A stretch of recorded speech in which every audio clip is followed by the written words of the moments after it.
We all know that modern smartphones like this S20 Plus released in 2020 can make great and high resolution pictures. That wouldn't shock anyone. So that got me an idea. What would it be like to shoot pictures on a 16-year-old phone for a few days? So let me introduce you to the Nokia 6267, a flip phone released in 2007. This relic of the past is equipped with a 2-megapixel main camera, or 1.92 to be precise.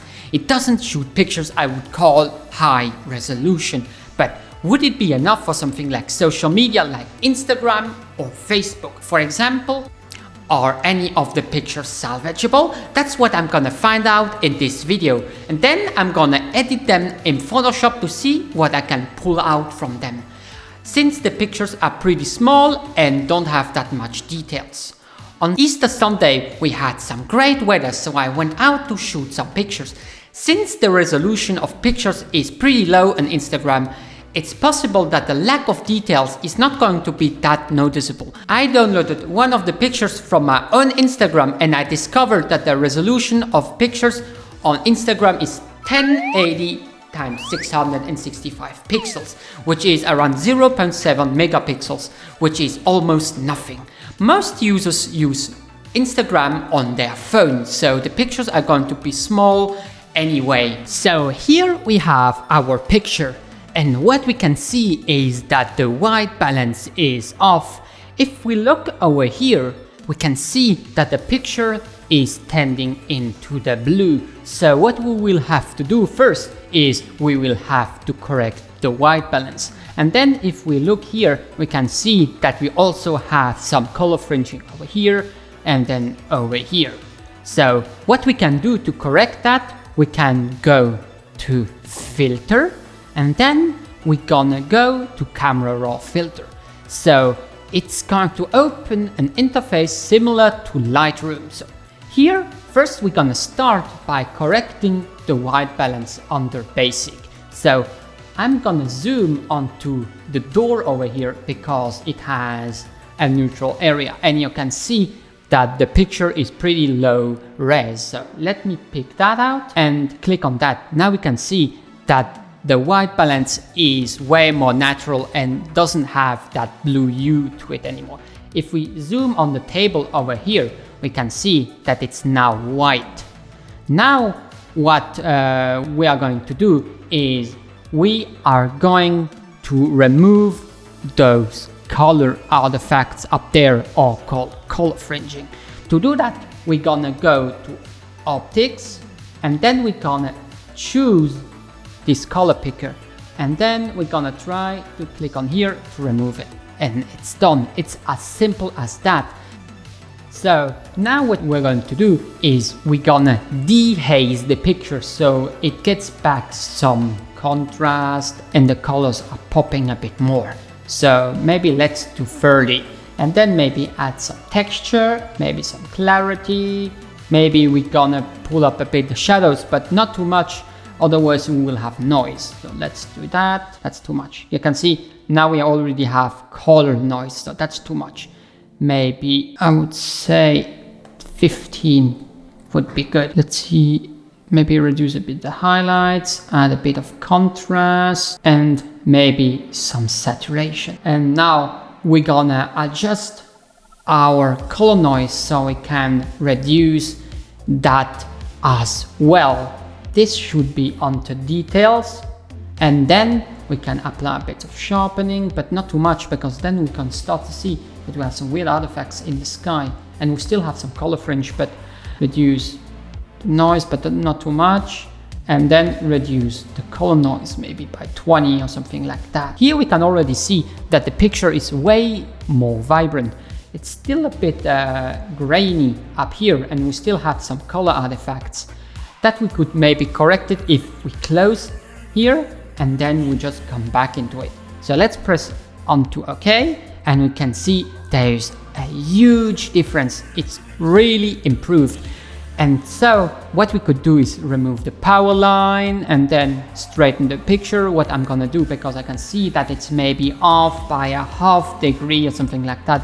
So what we can do here is use the crop tool. Let's select this tool here, and now just make 1 point, drag, and then that's around what I said, 0.5 to 1 degree, and now the picture is straight. Now maybe just can recrop it a bit, because otherwise with the power line, the content aware fill is not going to work as nicely, as we're gonna lose a bit of resolution. Now our picture is straight. So to remove our fringing over here, we could go back to filters and just do that again. Filters, and then camera raw filter, and then go back to optics and do the same procedure again. Optics, and then sample fringe. So we can just select that over here, and now it's gone. And now just press on OK. To be honest, if we make this picture smaller, just like this, like you would see it on a phone screen, maybe like this, you wouldn't actually notice the lack of details because it's so small. So this picture could actually be posted to social media, and I wouldn't notice that much without zooming or putting my phone really close to my face, that this was really shot on a phone that's almost able to drive. So let me jump to the next picture.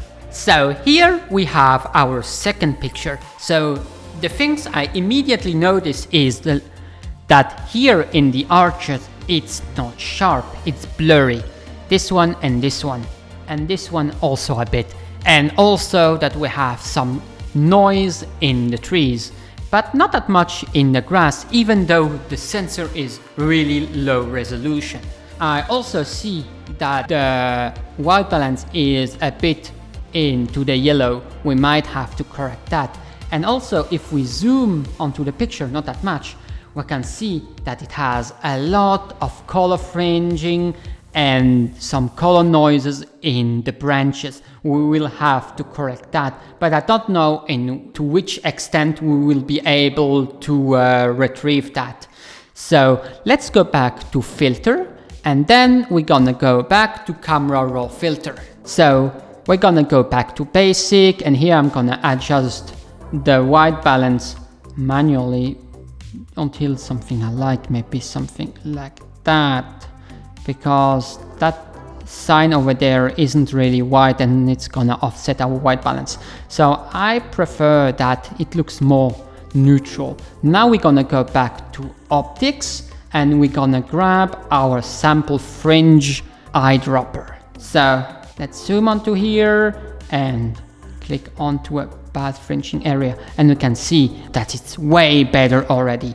Now we just have to go to details and apply some noise reduction. Maybe I'm gonna apply 20, and some noise reduction, let's add 15, and we go back to basic, dehaze to add a bit of contrast and dehaze the picture, maybe some clarity, 10, some texture, 10, drag a bit up the highlights, but not too much, maybe that. So get up some shadows, maybe -5 instead of +5. So some blacks, that, no, come on, the wrong side of the mouse. I'm gonna add some vibrance, because I actually like vibrant pictures. So that already looks better, but we still can see that we have a pixel mush or whatever you call that over here. So it's really grainy and really noisy, so we can't actually recover that too much because it's already pretty gone, and the sensor is really low resolution. So could maybe add some contrast, but not too much, because the contrast is also adding some saturation, so maybe 5. That should be how I'm gonna leave it. So that was the before and that's the after. So we can see that our sensor has a low dynamic range because over here our picture is clipping. You would still be able to post it to social media, but it's not as nice, I would say, as the previous picture. Even though it isn't that bad, it's still a pretty nice picture if we consider that the phone is 16 years old. So the picture is pretty decent if we look at this size, which would be the size you would see it on a mobile phone. But if we start to look at on a large screen, we still can see some details, but then we can start to see that we're lacking some details here, lack of sharpness over here, but in the grass we still have a remarkable amount of details. Let's jump to the next pictures I shot the following day. Here the weather wasn't that nice, it was cloudy and I shot the pictures in the evening. So with that small of a sensor, the pictures are going to be blurry and unusable in no time. Here I don't even need to try to edit them because it's going to look the same, just maybe with a bit more contrast and some weird artifacts. Here's the same picture I shot with my S20 Plus, but not with the Samsung camera app, with Instagram. So the resolution is still somehow close to the Nokia's, even though it's only around 1 megapixel. But that doesn't matter here. The S20 Plus has just the way better hardware. So even though the picture is smaller, it has more details and the picture is just nicer overall. Wow, who would have guessed that a phone that's 13 years newer would shoot better pictures? Wow! You would say the first two pictures could be somehow be usable for social media, but the first one isn't usable at all. Here are some more pictures I shot on Easter Sunday. And you can see, even though the sky is nice, the pictures start to become grainy and blurry in some of the details. So here's what it's like to shoot pictures with a 16-year-old flip phone. If you like this video, a like would be nice. A subscription would be flipping. Here's an automatically suggested video for yourself. Catch you in the next one and take care of yourself.